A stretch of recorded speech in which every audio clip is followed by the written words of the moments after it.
Right now, nandito naman tayo sa Centrina, Alaminos. So, bigyan ko lang kayo ng bagong update. Ngayon po ay nandito tayo sa mismong unahan.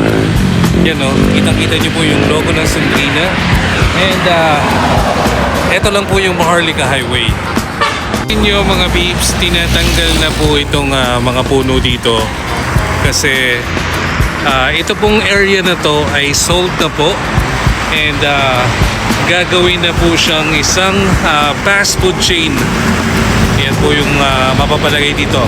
I don't know kung dalawang fast food chain, pero ang rumor po KFC or Chowking. Ayan po. Mga viewers natin na hindi familiar, ito po ang Maharlika Highway.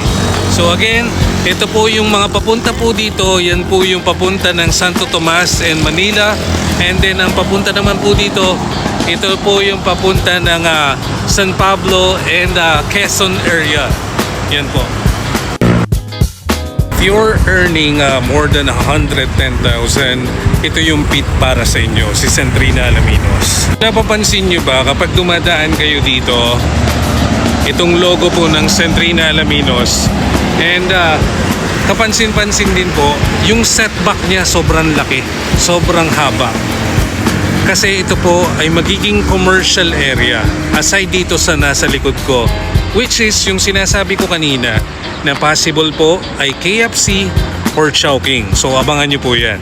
Kaya mapapansin nyo may mga palatandaan na po ng mga bakal kasi nagsukat na po dito. Yan. Moving on, time check muna tayo, 6:11 PM. Ipapakita ko naman sa inyo yung available na lang po natin ng mga models dito po sa Centrina, Alaminos. Na we only have 15 units available dito po sa Centrina.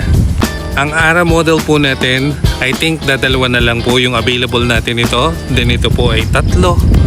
Then ito po medyo nasa siyam pa po yata. And nag-iisa na lang po yung ating Amira. Yan po. Yung Amira po natin nasa corner. Tapos yung corner naman po nitong ating Lavin, iisa na lang din po. Baby girl, you are so pretty, pretty, pretty, pretty. Baby girl, you are so pretty, pretty, pretty, pretty. Females made you just to trick me, trick me, trick me, trick me.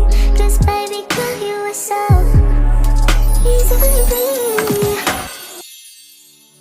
Now it's time naman para sa ating aerial update dito po sa Centrina, Alaminos. Tingnan mo nga naman mga peeps, ilang araw na lang bear season na naman. Kaya dun po sa mga naghahanap po ng kanilang primary home, i-introduce ko lang po sa inyo, Centrina, Alaminos. Para po sa lahat po ng mga viewers po natin na bago pa lang nakikita itong Centrina, Alaminos at hindi pa masyadong familiar, eto po, located lang po ito along Maharlika Highway of Barangay San Benito, Alaminos, Laguna. Sa ngayon mga peeps, 1.5 hour drive po siya from Manila. Pero once na nag-open this year ang TR4, magiging 45 minutes na lang ang layo natin from Manila. And when it comes naman sa ating mga basic needs, we are just 3 minutes drive away from SM San Pablo. At ang isa pang maganda dito sa Centrina, flood-free po tayo and malayo tayo sa fault line. At dahil strategic po ang location ni Centrina, marami po tayong kalapit na iba't ibang establishments and soon marami pa rin pong itatayo sa kalapit po ni Centrina. Gaya na lang ng binanggit ko po kanina, magkakaroon din po ng fast food chain dito po sa Centrina, mismong harapan lang po. So ngayon ang available natin sa inventory, we only have 15 units po. Sold out na po tayo for Raya model. Ang available na lang po natin is Avina, Ara, Amira, and Lavin. At kung naghahanap naman po kayo ng bigger unit para sa mas malaking family, meron po tayong corner units po. Ito po yung ating Amira, nag-iisa na lang din po yan. Ganun din po sa Lavin, nag-iisang corner na lang din po.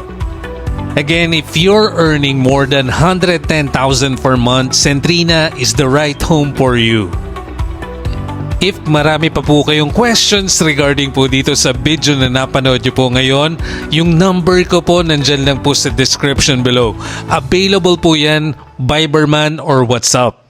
Or you can even message me dito po sa ating Facebook page. Kung gusto nyo po mapanood itong aking video sa mas wider screen yan, available din po ito sa aking YouTube channel, Mark Joseph Gigante. Big shoutout din po sa lahat ng mga homeowners natin dito sa Centrina, Alaminos. Malapit na po uli ang Halloween party at yung ating Christmas lighting. Alam nyo, yun yung isang maganda din dito kay Centrina. Kompleto ang ating occasions. Kaya while we still have 15 units available dito po sa Centrina, Alaminos, yan ang maganda din po dito, yung available po natin, kalapit lang po ng amenity area. Mapa locally employed or OFW, kung nasa abroad ka man, walang problema. Kami po ang bahala mag-assist po sa inyo. Panoorin niyo pong mabuti mga peeps, napapaligiran po tayo ng mga puno dito po sa Centrina.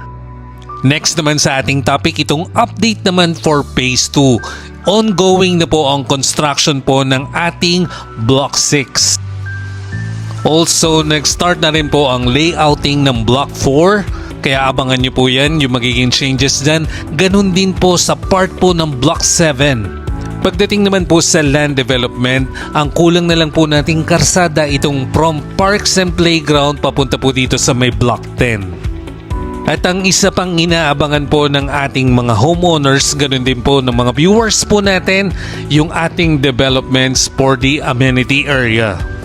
Don't worry mga peeps, anytime na magkaroon ng sudden changes dito po sa Centrina, Alaminos, I'll keep you posted.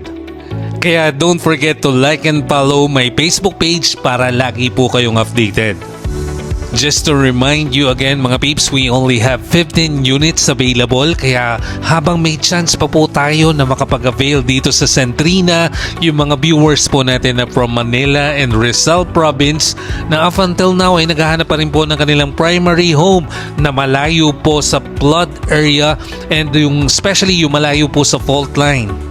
Ayan yung mga factors na madalas na nagdadagdag pa rin po sa ating stress. Kaya mag-move na kayo dito sa Centrina, Alaminos.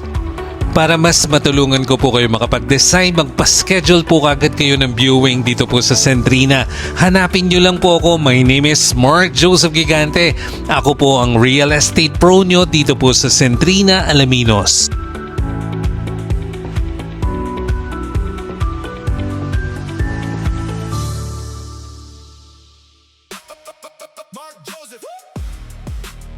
Time check po tayo, 6:37 AM and nandito po tayo sa tapat ng basketball court.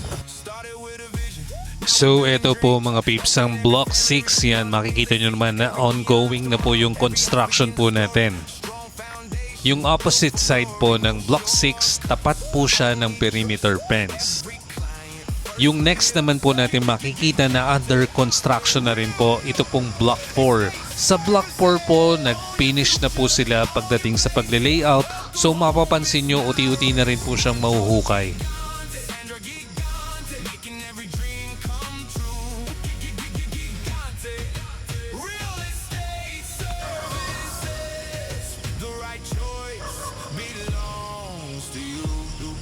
Sa Block 7, nag-start na rin po yung construction po ng ating unit. Meron na po tayong inuumpisahan dito. Ang advice naman po nila sa akin ay dire-diretso na po silang magko-construct ng unit, kaya abangan nyo po yung mga susunod po nating video. So yung nakita nyo po kanina, yun po yung Block 4, 6, and 7. Yun na po yung nag-start na po yung construction. So that's it for now. See you on my next video mga peeps.